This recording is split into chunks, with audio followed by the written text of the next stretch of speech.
गुठीका अध्यक्षज्यू,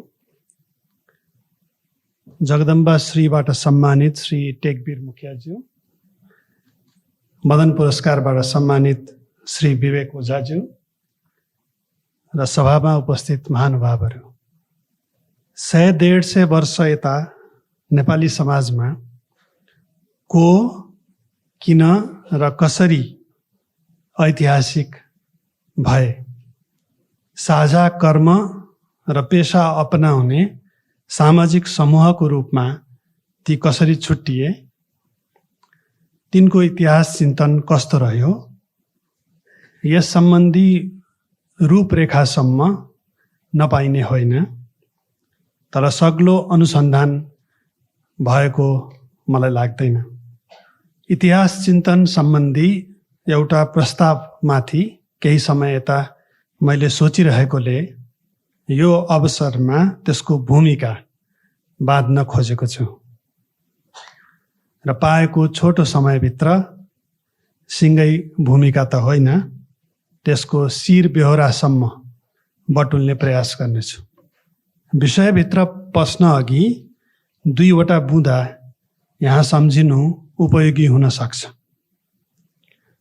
पहिलो बुँदा इतिहास सम्बन्धी चिन्तनलाई आकृत गर्ने सन्दर्भसँग जोडिन्छ। दोस्रो बुँदाको नाता चाहिँ इतिहास विधाको कलात्मक प्रकृतिसँग छ। यो पछिल्लो बुँदा बहस योग्य सुनिन सक्छ र अलि पछि चर्चा गर्नेछु। माथि उठाइएका 3वटा प्रश्नका समय र समाज सुहाउँदा उत्तर हुन सक्छन्। इतिहास चिन्तन पनि 3 किसिमका सन्दर्भले बदलिन सक्छन्। पहिलो, अर्थ राजनैतिक परिवेश। यसले कुनै मानिसलाई ऐतिहासिकको रूपमा, इतिहासकारको रूपमा व्यक्त हुने दिने नदिने तय गर्छ। ऐतिहासिकहरूलाई सामाजिक वर्गको रूपमा सक्रिय हुन दिने नदिने निर्णय गर्छ। तिनको सक्रियतालाई राजनीतिक हस्तक्षेप मान्ने नमान्ने मानदण्ड बनाउँछ। तिनीहरूलाई समाजका बाँकी वर्ग समूहसँग घुलमिल हुन दिने कि नदिने तय गर्छ। समग्रमा भन्दा ऐतिहासिकहरूको सामाजिक अस्तित्व र भूमिकालाई प्रभावकारी बनाउने कि निष्प्रभावी बनाउने अर्थ राजनीतिले नै तय गर्छ। दोस्रो सन्दर्भ सामाजिक सांस्कृतिक परम्परा हो। यसले इतिहास विधाको सात सिमाना निर्क्योल गर्छ।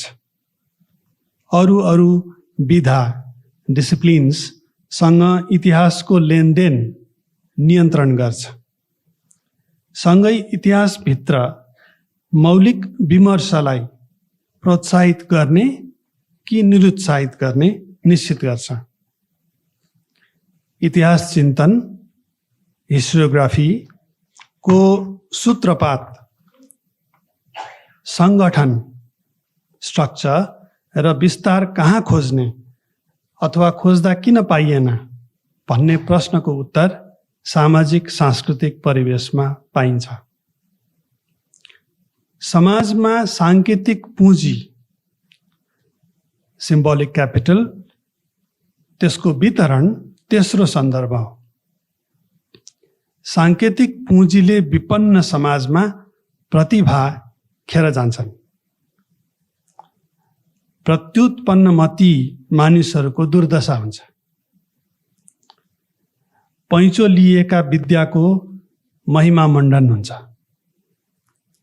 र समुदायमा ग्लानि र हीनताबोध व्याप्त हुन्छ। बहुसङ्ख्यक मानिसले नभेट्टाउने ठाउँमा साङ्केतिक पुँजी थुप्रिन्छ। त्यसलाई वर्चस्वशाली वर्गले ओगटेर राख्छ, फैलाउँदैन। सङ्केतको त्यो सङ्कुचित रासले एउटा कुनामा सिर्जनाको तरङ्ग सधैँ फैलिरहे चाहिँ लाग्छ। दर्शन, साहित्य र कलामा ठुलै हलचल आए झैँ लागिरहन्छ। तर समाजको अर्को हिस्सा भने बिम्बविहीन रहन्छ, त्यो सुनसान रहन्छ। सङ्केत पुँजीको यो विषम वितरणका बेला पारम्परिक विद्या पनि फस्टाउँदैन, उधारो विद्या पनि बस्दैन। अहिलेको अर्थराजनीतिक सङ्कट कति व्यापक छ कसैले औँल्याउन नपर्ला। सामाजिक सांस्कृतिक भिरमा गइरहेको पहिरो हामी सबैले सुनेकै हुनुपर्छ र सङ्केत संसारमा सबै तबकाको अनुभव मिसाउन सकिएको छैन। सबै समुदायसँग लेनदेन गर्दै साझा सङ्केत ढुकुटी बनाउन पनि नेपाल चुकेकै हो। यो विचलित परिस्थितिमा ऐतिहासिकहरूलाई चिनाउने परिभाषा, तिनको सामाजिक भूमिका र इतिहास चिन्तनलाई यसो हेर्दा सन्तोष मान्ने ठाउँ देखिँदैन। ऐतिहासिकहरू को हुन् भन्ने प्रश्न नै लिउँ। सामान्यतया पुरानो वस्तु खोजमेल गर्नेहरू, स्मृतिको बिर्सदो बनोट छाम्नेहरू र कर्मकाण्डको बदलिदो बान्की ठम्याउनेहरू ऐतिहासिक हुन्। उर्लदो इतिहास चेतको जुलुस हेर्नेहरू र अतीतसँग झर्को मानेका मानिसलाई निहाल्नेहरू ऐतिहासिक हुन्। किम्वदन्तीबाट पुरा तथ्य छान्नेहरू र तथ्यपरक समाचारमा शक्तिको दाबी पहिल्याउनेहरू ऐतिहासिक हुन्। सार्वजनिक थलोमा वादी स्वर, संवादी स्वर, विवादी स्वर र वर्जित स्वरको आरोह अवरोह चिन्नेहरू ऐतिहासिक हुन्।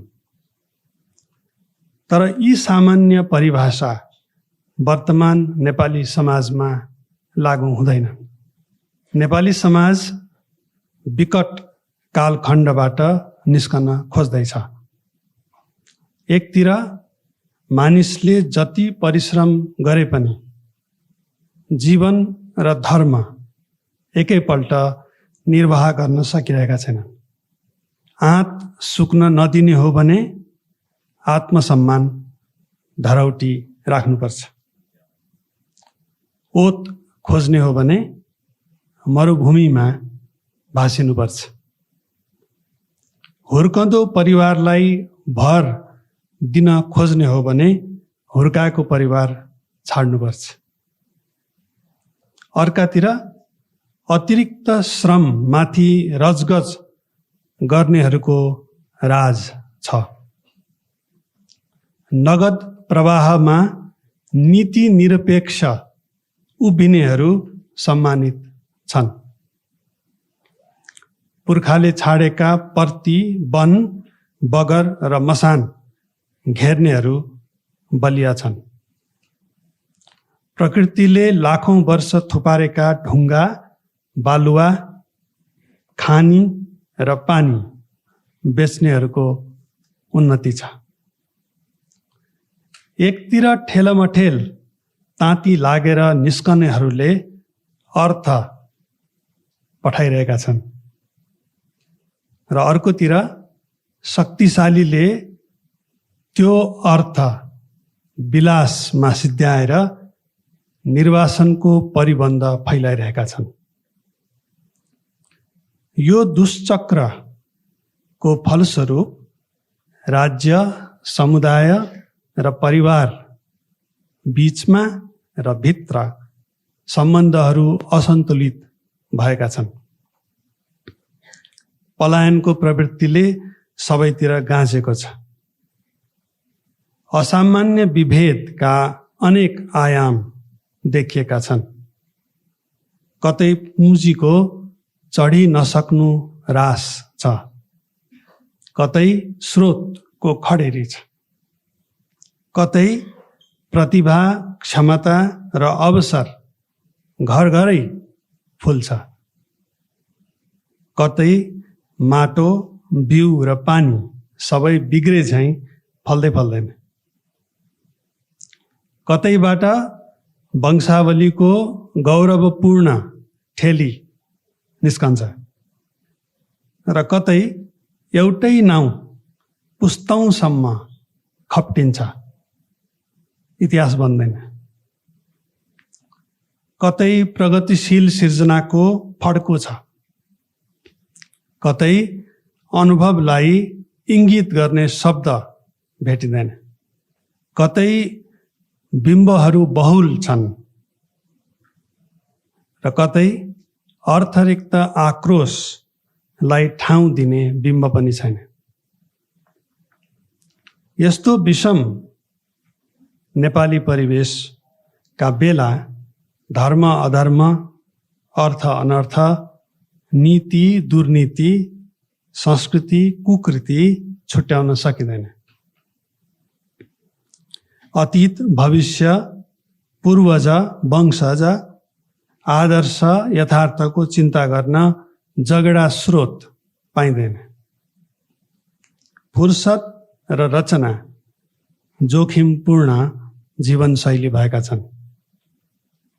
तन्त्र व्यवस्था यस्तो छ, रचनाशील मानिसहरू जति जीविका जुटाउन अस्तव्यस्त छन्, फुर्सद खोज्ने जतिलाई शोषकको परिचय पत्र भिराइएको छ। जेनतेन मौलिक विचार कतैबाट निस्कियो, अरूबाट परिचालित भनिन्छ र कलाविहीन नक्कलले राज्यको आश्रय पाउँछ। ठुलो जनसङ्ख्या वर्तमानभित्र चेपिएर निष्क्रिय छ र सानो सक्रिय तबकाले सङ्कट थम्याउने विवेक देख्दैन। धेरैसित अतीतको सम्यक आलोचना गर्ने दृष्टि छैन र आसन्न भवितव्य आँक्ने क्षमता छैन। यो असहज कालखण्डमा कवि, कलाकार, चिन्तक र ऐतिहासिकहरू मात्र होइनन्, सिर्जनाधर्मी र पेशाधर्मी मानिस कोही पनि मानक परिभाषा अनुसार भेटिँदैनन्। दृष्टान्त दिनुको साटो केही सङ्केत दिउँ, यहाँहरू विज्ञ हुनुहुन्छ, सङ्केतबाटै तथ्यसम्म पुगिहाल्नुहुनेछ। कुनै बेला शासकबाट दान दातव्य पाएका, पतिया दस्तुर असुल्ने, राज बैठक र भारदारीमा रुजु रहने राजगुरु, धर्माधिकारी, मूल पुरोहित, लम्बरी पण्डितहरू ऐतिहासिक थिए। फेरि कम बेसी योग्यता सँगसँगै निगाहको जागिरबाट जीवन निर्वाह गर्ने प्राज्ञ र परामर्शदाताहरू ऐतिहासिक भएका हामी पाउँछौँ। त्यस्तै विश्वविद्यालयका दलीय कुलपति, उपकुलपति, विभागीय प्रमुख, द्वार पण्डित अथवा प्राध्यापक, महोपाध्यायहरू पनि इतिहासकार कहलिएका छन्।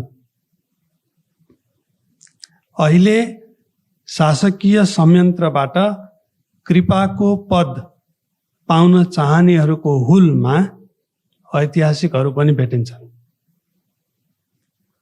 त्यता नमिसिएकाहरू व्यवस्थाभित्र आफ्नो मतवाद चलाउन दरिला देखिन्छन्। सत्ताकांक्षी समूहबाट पाएका मान, पुरस्कार र भरणपोषणलाई आफ्नो योग्यताको कदर सम्झिनेहरू र आफ्नो प्रतिभाको राज्यले कदर नगरेको गुनासो गर्नेहरू दुवैतर्फ ऐतिहासिकहरू पनि भेटिन्छन्। केही दशकदेखि कोल्टो फेरेको अर्थ राजनीतिभित्र ऐतिहासिकहरू पनि नयाँ नयाँ अवतारमा देखा परेका छन्। केही ऐतिहासिक सत्ता संरक्षण अथवा परिवर्तन जस्ता अर्थ राजनीतिक अभिष्टका बाह्य र आन्तरिक कारकहरूसँग मिलेका देखिन्छन्। शक्ति र साधन प्रवाहको अँध्यारा गल्लीमा उभिएका यी ऐतिहासिकहरूलाई सजिलै चिन्न सकिँदैन। अर्को परिदृश्य पनि छ। शक्ति सम्पन्न वर्गले स्वेच्छालाई वैधानिक बनाउन आम वृत्त पब्लिक स्पेस हडप छ। सार्वजनिक भङ्गिमामाथि ऐन नियमका तगारा उभ्याउँछ। विधिमाथि एकलौटी र हिंसात्मक दाबी गर्छ र रचनात्मक आलोचना माग्छ। शक्तिशालीलाई लोकतान्त्रिक पनि देखाउनु छ र शासनतन्त्रमा जमेर बस्नु पनि छ। त्यस्तो सत्तासित नरम गरम सम्बन्ध राख्ने बौद्धिक जमातमा इतिहासकारको रूपमा आफूलाई चिनाउनेहरू पनि भेटिन्छन्। आपसी सहमतिको तरल अर्थ राजनीतिक संरचनाभित्र शक्तिको स्वर र विद्रोहको स्वर झन्डै झन्डै एउटै हुन्छ। पक्ष र विपक्षको चक्रीय प्रणालीमा अधिकांश बौद्धिकको मुख्य सरोकार विद्या हो कि वृत्ति हो, निष्ठा हो कि प्रतिष्ठा हो, अलमल रहन्छ। ऐतिहासिकहरू पनि यसका अपवाद होइनन्। तिनको पनि पद, कर्म, भूमिका र चिन्तन बीच तारतम्य मिल्दैन। अहिलेको विसङ्गतिपूर्ण समयमा सबै ऐतिहासिकहरू अतीत अनुभव भेट्टाउने तपस्यामा छैनन्। इतिहास तत्त्व पाउने साधनामा छैनन्। अतीतलाई समाजको उपयोगी खानी सम्झिने एउटा समूह छ। त्यो बहुविध प्रायोजनामा प्रोजेक्ट्समा संलग्न छ। शासनतन्त्रको स्वार्थ अनुकूल इतिहास उत्पादन गर्ने अर्को समूह प्राज्ञ पदमा प्रतिष्ठित छ। इतिहासलाई सामाजिक आर्थिक हैसियत उकास्ने बाटो बनाउन अझ अर्को समूह पनि व्यस्त छ र यी तीनवटा समूहमा नअटाएका ऐतिहासिकहरू, इतिहासकारहरू परिधितिर धकेलिएका छन्। तर यो परिधिगत समूह पनि एकनाश छैन। कोही वर्तमानमाथि प्रभावकारी हस्तक्षेप गर्न जरुरी ठान्छन्, आन्दोलनसँगै मच्चिन चाहन्छन् र समझदारीबाट सच्चिन चाहन्छन्। अभियान र ध्यान, युद्ध र सम्झौता बीच ओहोर दोहोर गर्छन्। बाँकी भने अतीत गाथाले उद्वेलित रहन्छन्। तिनलाई वर्तमान तरल यथार्थ लाग्छ। छिनछिनै गुमिरहेको प्रत्यय लाग्छ। क्रान्ति जति कबाड पैदा गर्ने तन्त्र लाग्छ। हस्तक्षेप र प्रतिहस्तक्षेपका जनआन्दोलन, डाह चक्र, रिजेन्टमेन्ट साइकल लाग्छ। सजिलो गरी भन्दा अतीतसँग कुराकानी गरिरहेको नेपाली ऐतिहासिकहरूको सामूहिक स्थिति यस्तो छ। एउटा यथास्थितिको धुरी छ। त्यहाँ मिथ्या साबित नभएसम्म र अतिरिक्त अभिलेखले नबोलेसम्म रूढीलाई नै प्रमाण मान्नेहरू छन्। तिनीहरू शास्त्रलाई शस्त्र बनाउँछन्। अर्को ध्रुव छ, त्यो काल्पनिकीमा घुमिएको छ। त्यहाँ परम्परा जतिलाई डङ्गुर मान्ने र आफू खुसी तथ्यको निर्माण गर्नेहरू छन्। यिनीहरू शस्त्रलाई शास्त्रमा बदल्न खोजिरहेका छन्। अधिकांश नेपाली ऐतिहासिकलाई यी दुई ध्रुव बीच कतै राख्न मिल्छ। ऐतिहासिकहरूको यो मोटामोटी वर्गीकरण सङ्केतात्मक मात्र हो, विश्लेषणात्मक होइन। यहाँ लिएका लक्षण पनि पारिभाषिक होइनन्। अझ कुनै समूह, उपसमूह, वर्ग, उपवर्गमा अमुक ऐतिहासिकलाई राखेर मिनमेख निकाल्नु सार्थक हुने छैन, किनभने इतिहास चिन्तनलाई बदलिँदो परिप्रेक्ष्यमा राख्नु मेरो अभिष्ट होइन। बरु नेपाली भन्ने शब्द र समाज भन्ने शब्दलाई समस्या मुक्त राख्ने हदसम्म अतीत वस्तु पहिल्याउन लागि परेको मेरो सजातीय वर्ग, ऐतिहासिक वर्गतिर औल्याउनुसम्म मात्र खोजेको हुँ। यो उत्साहवर्धक हो, किनभने डाइभर्स छ, प्लुरल छ, तर विचित्र परिदृश्य हो। सांसदीय एकाडेमिक प्रबन्धमा इतिहास विधा मृतप्राय देखिन्छ। औपचारिक पाठ्यक्रमबाट इतिहास लुप्तप्राय छ। विधागत हिसाबले दर्शन, प्रत्यय, विधि, प्रविधि र सिप इतिहासको सिक्नेतिर जाँगर भेटिँदैन। नयाँ नयाँ विषय र मुद्दा उठाइए पनि आलोक भेटिँदैन, राप लाग्दैन। ऐतिहासिकहरूले प्राज्ञिक एकाडेमिक इतिहासलाई अनुशासित र रचनात्मक बनाउन सकिरहेका छैनन्। संसदेतर नन एकाडेमिक बहसमा भने इतिहासको खपत बढ्दो छ।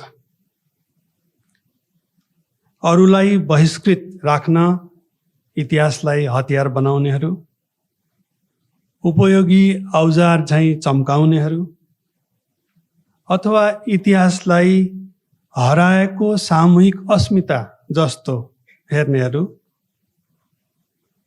बिउजेपछि खोजिरहेको सपना जस्तो हेर्नेहरू छन्। त्यहाँ खाली खपतको लालसा छ, सिर्जनाको उत्साह छैन। मिलान कुन्देराले भने जस्तो आज मानिस इतिहासको बाढीमा परेका छन्। तिनीहरू आफ्नै बितेको जीवनमा सङ्गति खोजिरहेका छन्। सम्झनामा सन्दर्भ र अर्थ पाइरहेका छैनन्। सँगै अतीत वस्तुप्रति गौरव भने बढेको छ। अतीत अनुभवलाई कलात्मक रूपमा संरक्षित राख्ने तिर्सना व्यापक छ। ऐतिहासिक दस्तावेज, भवन, व्यक्ति र दिन सम्बन्धी वृत्तान्त लोकप्रिय छ। ती लोकमञ्चमा सक्रिय ऐतिहासिकहरूले भने विद्यमान अर्थराजनीतिक दाबी र प्रतिदाबीको कुनै विकल्प दिन सकिरहेका छैनन्। न समाजमा फैलिरहेको तिर्सना र आकर्षणलाई सम्यक दृष्टि दिन सकेका छन्। विषालु सामाजिक द्वन्द्वमा होमिएकाहरूलाई परामर्शको हतियार दिन जो कोही बौद्धिक तयार देखिन्छ। ऐतिहासिकहरूले सद्विवेक दिन सकिरहेका छैनन्। अतीत चिन्तन भइरहेको ठाउँमा ऐतिहासिकहरू नभेटिनु अथवा ऐतिहासिकहरूमा इतिहास चिन्तन नपाइनु नेपाली समाजमा व्याप्त विडम्बनाको एउटा आयाम मात्र हो। ठुलो विडम्बना के हो भने चिन्तन मात्र होइन, धर्म, शक्ति, अर्थ र सिप समेत आफ्नो मौलिक ठाउँबाट विस्थापित छन्। आचारसँग धर्म मिल्दैन, नीतिसँग शक्ति बस्दैन, श्रम छेउ अर्थ भेटिँदैन, विवेक लिएर प्रविधि आउँदैन र व्युत्पत्तिगत अर्थमा विचार लिएर विद्या बस्दैन। नेपाली समाजमा जीवन, कर्म र चेतनालाई सुगढ, सबल र गम्भीर बनाउँदै लैजाने हो भने कलात्मक उचाइमा उक्लेर इतिहास लेख्नुपर्ने हुन्छ। शास्त्र सम्मत र संवेदनासिद्ध विवेक राख्नुपर्ने हुन्छ।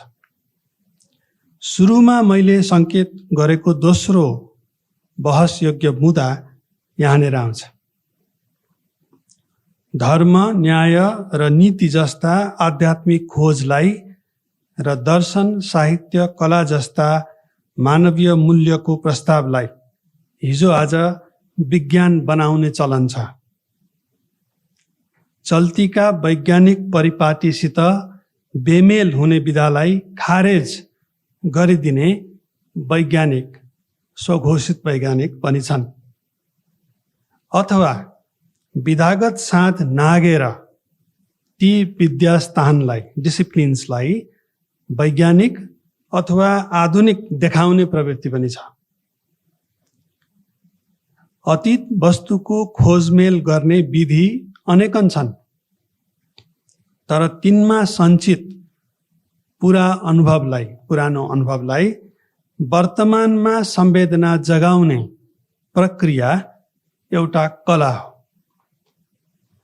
व्युत्पत्तिगत अर्थमा अङ्ग्रेजी आर्ट, ल्याटिन आर्ट्स, धातु ऋत र वैदिक रीत एकै ठाउँमा छन्। त्यसैले इतिहासलाई कलात्मक पुनर्रचना मान्न सकिन्छ। समाजको विकास क्रममा कहिलेकाहीँ शास्त्र र संवेदना परस्परमा प्रतिकूल हुन्छन्। आदर्श र अन्याय, विमर्श र विभेद घालमेल हुन्छन्। कहिलेकाहीँ सुनौला भनिएका बिहानी अनुत्पादक दिनमा बदलिन्छन्। रक्तिम साँझ, गौरवशाली रक्तिम साँझले कालरात्रि निम्त्याउँछ। मेलमिलाप र सम्झौता नटुङ्गिने द्वन्द्वतिर मोड बनिदिन्छन्। त्यति बेला अतीत अनुभव र वर्तमान विवेक असमञ्जस हुन्छन्।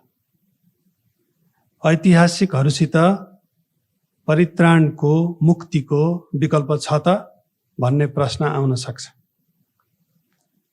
आफ्ना पूर्वजदेखि अलग्याइएकाहरू, वंशावलीमा छुट्याइएकाहरू, पुर्खाको पसिनाले सिँचेको र खरानी घुलेको थात थलो छाड्नुपर्नेहरू, आफ्नो नगरलाई पराई सहरमा ढल्दै गरेको बेहोर्नेहरू, सत्ताले डामेका आङ बोक्नेहरू र कथनले रङ्गेका भित्ता सम्झिनेहरू, अपमानको सूत्र दिनहुँ पसेको देख्नेहरू, निरपेक्ष अग्राधिकारको तर्क पुराणभित्र पाउनेहरू, मुखका रङ रेखा गामठाममा धमिलिएर पुरावशेष बनेको देख्नुपर्नेहरू, घर खोज्दै हिँडेका ठालुहरू र घरबाट निकालिएका सुकुम्बासीहरू, यी सबैको सङ्घर्षबाट आजको नेपालको भौतिक सांस्कृतिक अनुभव बनेको छ। जनसमूह जति अतीतलाई निरर्थक बोझ सम्झेर जीवन खोज्न हिँडेका देखिन्छन्। त्यो जनसमूहप्रति ऐतिहासिकहरूले उत्तरदायी बन्नु छ। यो परिस्थिति आफै अर्को धेरै अघिदेखि सल्किँदै फैलिरहेको प्राकृतिक सङ्कटले घेरिएको छ। वर्चस्व आकाङ्क्षीहरूको दुष्कृत्यबाट पृथ्वी कुपित छ। मानिसलाई छैठौं विलोप, सिक्स्थ एक्सटिङ्सन तिर पुर्याइ छाड्ने यो समूह विभिन्न स्तरमा सक्रिय छ। अन्तर्राष्ट्रिय सङ्गठनमा, अन्तदेशीय मोर्चाका अग्रपङ्क्तिमा ती प्रभावी छन्। देशभित्र राज्य र त्यसको विकल्प भनिएको वणिक सङ्घमा विराजमान छन्। प्रदेश क्षेत्रभित्र राजनीतिक र वित्तीय सञ्जालमाथि उसैको नियन्त्रण छ। स्थानीय स्तरमा सार्वजनिक स्रोत र संरचनालाई विपन्नको पहुँचबाट टाढा राख्न उही आतुर छ। यो प्रकृति विरोधी समूहलाई भविष्यको प्राविधिक भजन गाउनु छ। जङ्गली, रूढिवादी र असभ्य इतिहास बिर्सनु छ। ऐतिहासिक ज्ञान अपदस्थ गर्नु छ। कलात्मक विधालाई धुलो पार्नु छ। इतिहासक्षम विवेकलाई निचेष्ट बनाउनु छ। यस्तोमा ऐतिहासिकहरूले ती अहमग्रस्त आकाङ्क्षीहरूलाई अशक्त पार्ने भूमिका खेल्नु छँदैछ। पृथ्वीमाथि आफ्नो पाइला राखेर त्यसको ढुकढुकी पनि सुन्नु छ। किनभने ऐतिहासिकहरू मात्र अहिले र उहिले बीच झुलिरहेका हुन्छन्। उनीहरूले मात्र कालोत्तर चेतना बोकेका हुन्छन्। अनुभव र अपेक्षा दुवैसँग अविरोधी बाटो खोज्न पर्ने यो बिहड र एकाकी बाटो हो। यो बाटो हिँडेर देखाएका ऐतिहासिकहरू दुर्लभ हुन्, तर थिए। कालको उथलपुथलमा तिनका पाइला मेटिएका हुन सक्छन्। तिनको परिश्रम हाम्रो मन मरुभूमिमा हराएको हुन सक्छ। तिनको नाउँ समेत बिर्सिएका हुन सक्छन्। तर तिनका केही शब्द शास्त्रमा उद्धृत भेटिन्छन्। सीपको छनक अनुश्रुतिमा पाइन्छन्। तिनको तिलपिल इतिहास चेत लोकभाका र आख्यानमा भेटिन्छन्। यसोभन्दा कुनै काल्पनिक व्यक्तित्वबारे बोलेको सुनिन सक्छ, तर मानव सभ्यताको झन्डै झन्डै अन्तिम बेलामा अतीत मन्थन गर्नेहरूको निमित्त दोस्रो विकल्प देखिँदैन। परम्परा र अनुभव, शास्त्र र संवेदना दुवै जिउँदो राख्ने आदर्श दुर्गम हो, तर त्यो आदर्श नभए अर्को कस्तो आदर्श हुन सक्ला मलाई थाहा छैन। धन्यवाद।